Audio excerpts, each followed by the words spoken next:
Okay, we're going to pivot here slightly. Texas. What happened in Texas with Governor Abbott the other day, declaring the Muslim Brotherhood and CAIR terrorist organizations and restricting them on their involvement? We are going to be on this every day. It's absolutely essential, and want to give a hat tip to Governor Abbott and his team for doing this. Understand there took a lot of pressure from the grassroots, but it's done. I asked Raymond Ibrahim, who I think is with John Guandola. Raymond is one of the top experts in this. First off, when you've got a new book out, I want to tell people about getting your writings on this topic of Christianity versus Islam is the best out there.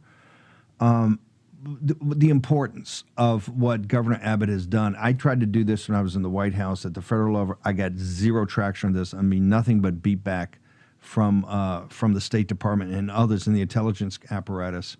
Why is what happened in Texas so important, Raymond? It's definitely important because it's first of all, it's very unprecedented, as you just indicated, and it's something that had needed to be done for decades. The Muslim Brotherhood, and by extension CAIR, is a terrorist organization. This isn't Islamophobia, and we know this by the simple fact that Muslim countries ban the, the Muslim Brotherhood as a terrorist organization. This includes Egypt, the United Arab Emirates, Saudi Arabia, Syria, when it was under the secularist Bashar, probably not now under the Al Qaeda leader. So, first of all, this is a terrorist organization. It's the oldest Islamic organization. It formally renounced terrorism sometime in the 70s, but before that, it was engaged in assassination attempts, for example, against the Egyptian president Gamal Abdel Nasser in the 50s. It has the primary theoretician of jihad, who is Sayyid al-Qutb, who was writing. So definitely a terrorist organization. And all it did is it actually changed this modus operandi from physical jihad to more of a subversive jihad. So, for example, I think in 2009, when CAIR itself was named as a co-indicted terrorist organization in the largest terrorist, the Holy Land Fund, I believe it was called, they captured documents, and in those documents it said, we are here in America, the Muslim Brotherhood, and by extension CAIR and all these other organizations, to wage a civilizational jihad. And the way they would do that is by subverting and using America's own laws and to subvert the United States and enforce Sharia. So when Governor Abbott mentions that they want to spread Sharia and people think this is hyperbolic, it's not. Their own documents say that. Okay, so this is something that should have been done a long time ago. They exist.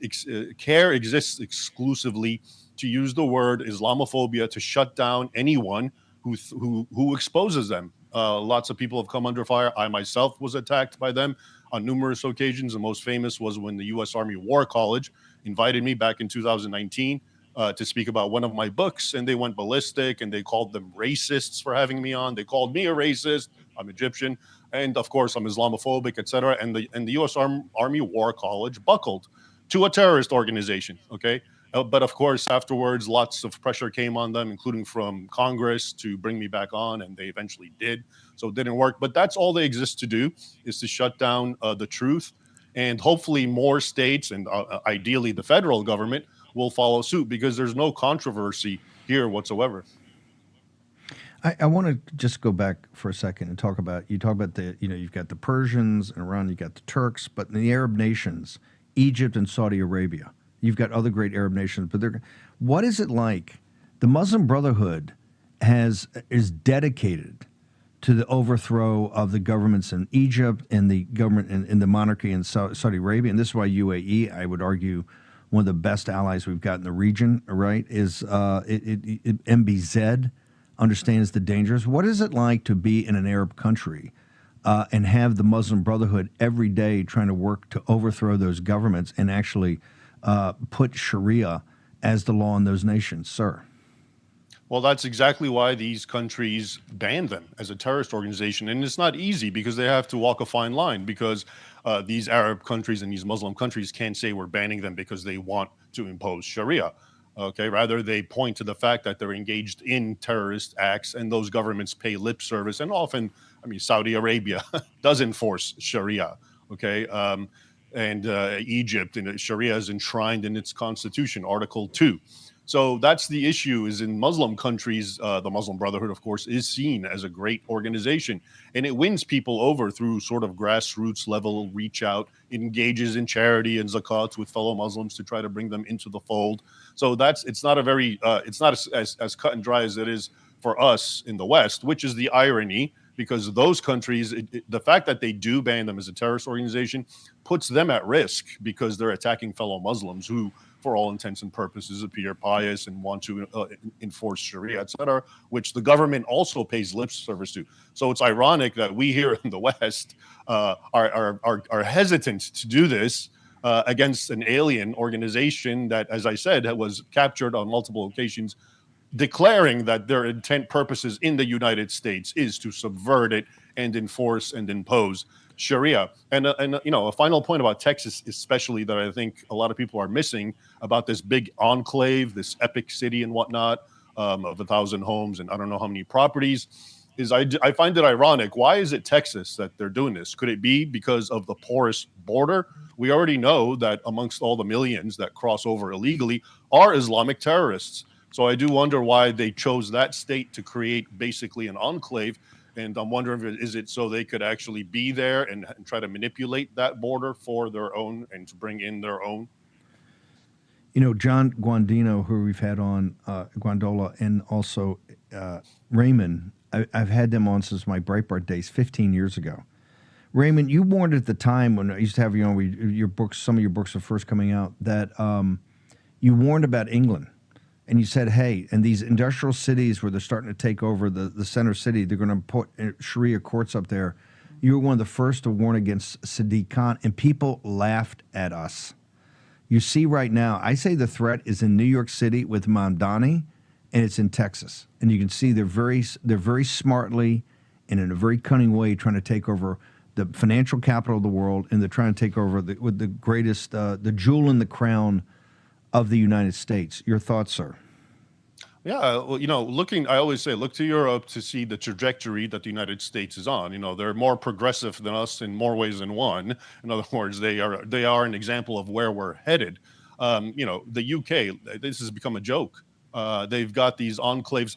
The idea of an enclave, by the way, I'm writing about this because it's very important. It actually, in Islamic terminology and theology and history, especially, there's this concept called rabat, and a rabat is an enclave of Muslims that actually develops along the borders with non-Muslim nations. So how far the jihad goes, and it's stopped by non-Muslims. There, they build fortifications, which become breeding grounds of, on the one hand, piety and jihad. Okay, so they're there to be good Muslims and read about and study and practice jihad on the infidels across the way. So when you look at these enclaves, that's precisely what they are. And this potential, epic city in New York, that's what they are. They are breeding grounds of radicalization, from whence these people then go off and terrorize the infidels. The UK, we can think about Sweden, Malmo. I mean, that's now become a bastion of Islamic sentiment and jihadist rage and whatnot. And this is all around in Germany, and it's growing in Italy and Austria, France, Spain, and you're always getting these attacks. So these enclaves aren't just, non-assimilated foreigners. They're actually jihadists. And that's part of the Islamic law and the Islamic canon. So when we come here and look at the United States, the only difference is the U.S. has a much smaller population of Muslims for now compared to Europe. But it's like I said, it's on the same exact trajectory. With what's going on in New York, with what was about to happen in Texas, and we got what's going on in Michigan, and all these Dearborn, etc. So we're definitely on the same track, but with this latest development of calling out the Muslim Brotherhood for what it is and CAIR terrorists, I think that's some good news. You've got another. Your books are amazing. Our audience loves them. You've got another massive book coming out, I think next week or the week after. Talk to us. Two Swords of Christ. What is it, and why should our folks buy it? Yeah, it's the Two Swords of Christ. Here it is, just to give you an idea. And it's literally about the two military orders that most combated Islam for 5 centuries, which are the Knights of the Temple and the Knights of the Hospital, as you can see on the pommels of the sword. And their history has been so warped. The Templars are now unrecognizable. They're these esoteric, non-Christian, forerunners of the Freemasons, all of which is nonsense. And I debunk it and I show all the facts against it. But it's really, if you like Sword and Scimitar and if you like Defenders of the West, this is really the culmination, because on the one hand, it's a history like Sword and Scimitar of their war against Islam. And like Defenders of the West, the heroism exhibited, often unto martyrdom, is unparalleled. And again, these are stories that you'll never see this in Hollywood. Hollywood creates fake things that are supposed to be heroic and epic. This is once again proof that truth is more heroic and more dramatic than fiction. If you read these stories, and they're all very, very well documented, over 1,000 endnotes, mostly to primary sources. So again, I think people will be very inspired to see that. And the most important thing, I think, is that I really show you how that they understood militant Christianity is not a bad thing. Wow. They were all about just war theory. Raymond, hang on for one second. Two swords, by the way, real quick, is Christ's two swords. In Luke. Hang on, because I want to give all your quarters. I know you got to bounce. It'll just be a minute or two. War Room. Here's your host, Stephen K. Bannon.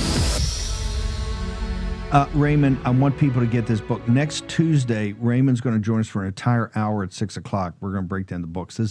And I want you to get this book, get these books to young people, particularly young men.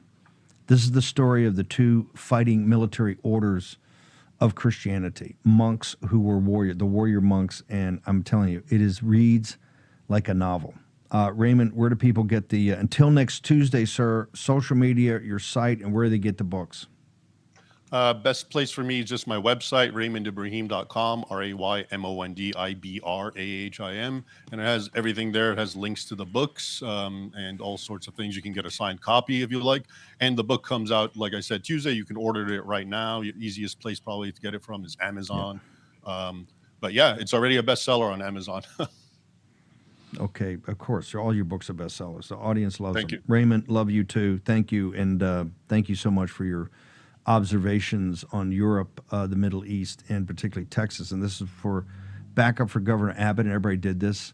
Remember, Egypt, UAE, and Saudi Arabia. And MBZ at UAE, he doesn't mess around with this stuff. They're a terrorist organization. He did the right thing. More about that in the days and weeks ahead. Thank you, Raymond. So Thanks, let's go ahead.